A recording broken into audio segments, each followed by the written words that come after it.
Today, doing a little review on the Jackson JS22. Actually, it's a really nice guitar. I mean, I needed a little work, a little bit. I got some other Jacksons, all made in Japan Jacksons, and this one actually plays like, I mean, it doesn't have a Floyd, but I changed this, and I'll get into it a little more what my mods were. But I changed out the bridge, changed out the nut. I put some string trees on it, and that's because on the Jacksons without a Floyd, this angle going to the E, high E, is really steep. So when I put the new nut on, the string was really close to popping out. So I put some locking tuners, just some Safus. I've used them before. They actually work really good. And then I put a trem block on this thing too, because I'm not using it the other way anyway. So it works really fine. It's easier to tune. So otherwise, really nice guitar for the money. You can't beat it. I actually got this one on sale for like $159. I mean, I was gonna buy it because this guitar I was gonna paint. I'm gonna do some airbrushing, do some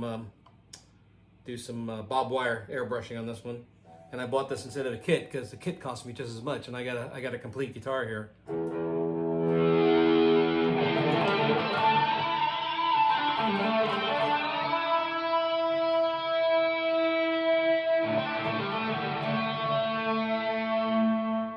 The sustain's really good now ever since I put this block in. I mean, it was pretty decent before, but it's better now with this block. It's a good block, a Wilkinson block. So if you guys are thinking about getting one of these, it's actually a really good guitar. I mean, I love Jackson necks. So anyway, I'll show you the mods, I'll show you the part numbers, and we'll go on from there. Thanks, guys. Wilkinson bridge. What is it? A Wilkinson. There's the numbers.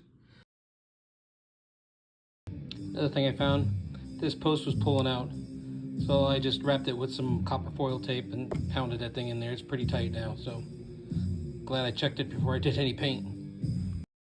Here's a little trick I do sometimes. Sometimes I have a problem with the string getting up through the saddles, so I just use these little tubes off like a WD-40, and I slide it in there, and then I just shove that up there, and it guides it through. I don't have no problem. Every now and then I run into a string that always wants a kink to one way. So anyway, just a tip. Also, I got this guy ready to go in, bone nut.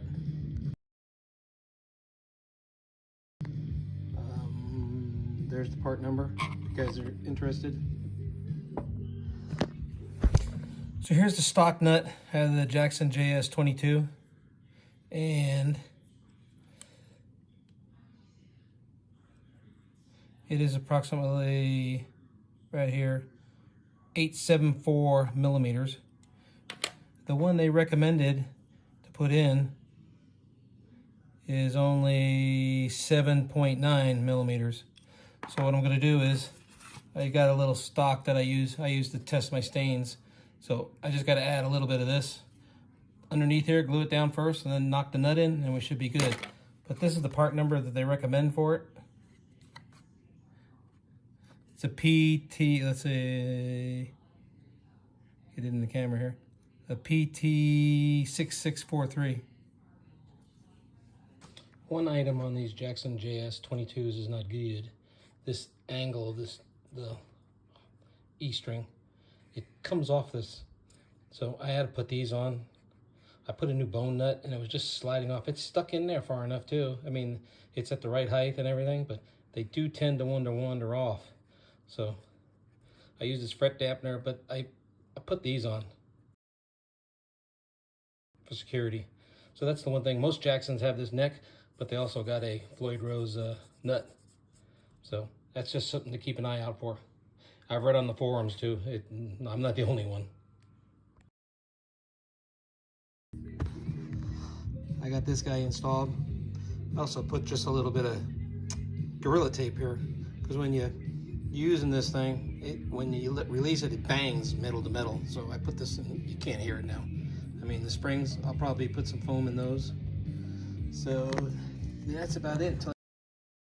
Another good thing about changing the tuners, the height of this is lower than these, and I wanted that. And it gets a better string angle from the nut back. That's like I said earlier, without the Jacksons, without a locking nut, the string angle is so steep going that way that the string wants to come out of the nut. So these SAFUs work pretty good. So, and they're pretty cheap, reasonable. So there's the, got them off Amazon. They're only like 26 bucks, but I've had good luck with them. I think that about does it for the mods. Part 2 of this video will be, I'm going to try, I did a little experiment, and I'm going to airbrush some barbed wire on this guitar and clear it in with some 2K poly. I'm not an airbrush expert, I'm just kind of learning these things. Got plenty of time on my hands nowadays, so anyway, I will be doing that here soon. Otherwise, if you're looking for a good cheap guitar, these Jackson's a pretty good guy, so you might want to give one a shot. So take care, see you next time.